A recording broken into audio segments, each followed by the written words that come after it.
Service in northern Indiana has issued a severe thunderstorm warning for southeastern Elkhart, northern Indiana has issued a severe thunderstorm warning. County, Noble County, Whitley County, western DeKalb County, Huntington County, eastern Kosciuszko County, central Miami County, until 2 p.m. Eastern Daylight Time.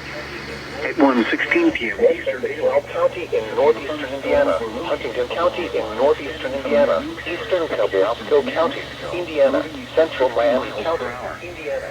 Expected hazards include 60 miles per hour wind gusts and penny-size hail. This is a radar-indicated threat. The following impacts are expected. Expect damage to roofs, siding, and trees.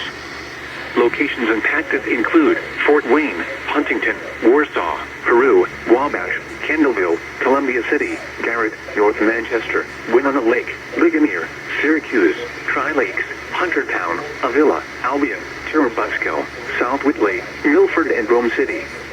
This includes Interstate 69 in Indiana between mile markers 300 and 312, and between mile markers 315 and 326. For your protection, move to an interior room on the lowest floor of a building. To report severe weather, contact your nearest law enforcement agency. They will send your report to the National Weather Service office in northern Indiana. Torrential rainfall is occurring with these storms and may lead to flash flooding. Do not drive your vehicle through flooded roadways. Repeating, a severe thunderstorm warning has been issued until 2 p.m. Eastern Daylight Time for the following county: Miami, Indiana. Vehicle through flooded roadways. Repeating, a severe thunderstorm warning has been issued until 2 p.m. Eastern Daylight Time for the following counties in Indiana: Allen, DeKalb, Elkhart, Huntington, Kosciuszko, Miami, Noble, Wabash, and Whitley.